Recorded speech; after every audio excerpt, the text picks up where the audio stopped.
વચનામૃત ગઢડા પ્રથમ પ્રકરણનું 74મું સમજણ આપતકાળે કળાય છે તેનું. તારીખ 24/4/1820 સોમવાર. સંક્ષિપ્ત સાર. પહેલો, જેને જેટલો વૈરાગ્યને સમજણ હોય તે જ્યારે વિષય પ્રાપ્ત થાય કે આપતકાળ આવે ત્યારે કળાય છે. બીજો, આપણે ભગવાનના દાસ છીએ, માટે જેમ તેમની મરજી હોય તેમાં રાજી રહેવું.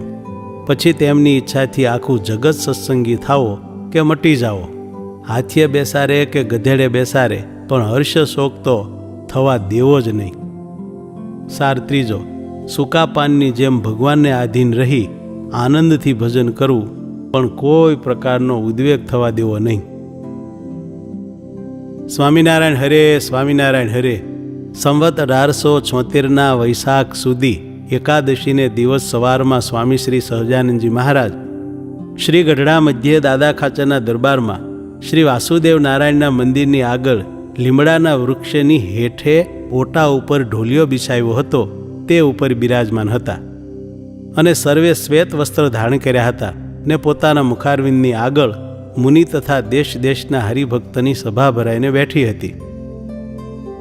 પછી શ્રીજી મહારાજ બોલ્યા છે, જેને જેટલો વૈરાગ હોય અને જેને જેટલી સમજણ હોય તે તો જ્યારે કોઈક વિષયભોગની પ્રાપ્તિ થાય અથવા જ્યારે કોઈક આપતકાળ આવી પડે ત્યારે કળાય, પણ તે વિના કળાય નહીં.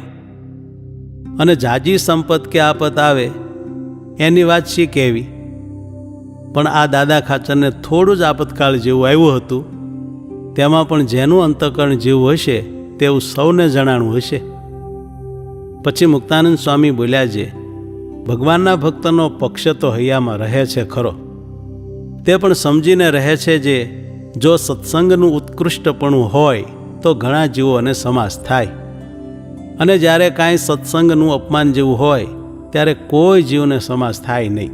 એટલા માટે હર્ષ શોક જેવું થઈ આવે છે. પછી શ્રીજી મહારાજ બોલ્યા છે, આપણે તો શ્રીકૃષ્ણ નારાયણના દાસ છીએ, તે શ્રીકૃષ્ણ નારાયણને જેમ ગમે તેમ રાજી રહેવું, અને એ શ્રીકૃષ્ણ ભગવાનની ઈચ્છા હશે તો સત્સંગની વૃદ્ધિ થશે, ને જો એમને ઘટાડવો હશે તો ઘટી જશે. અને એ ભગવાન આપણને હાથીએ બેસારે તો હાથીએ બેસીને રાજી રહેવું, અને ગધેડે બેસારે તો ગધેડે બેસીને રાજી રહેવું. અને એ ભગવાનના ચરણારવિંદ વિના બીજે ક્યાંય પ્રીતિ રાખવી નહીં. અને એ ભગવાનની ઈચ્છાએ કરીને જેવી રીતે સત્સંગની વૃદ્ધિ થતી જાય તેવી રીતે રાજી રહેવું. પછી એ ભગવાનની ઈચ્છા હોય તો બધું જગત સત્સંગી થાવો, અથવા એની ઈચ્છાએ કરીને સર્વે સત્સંગી મટી જાઓ, પણ કોઈ રીતે હર્ષ શોક મનમાં ધારવો નહીં.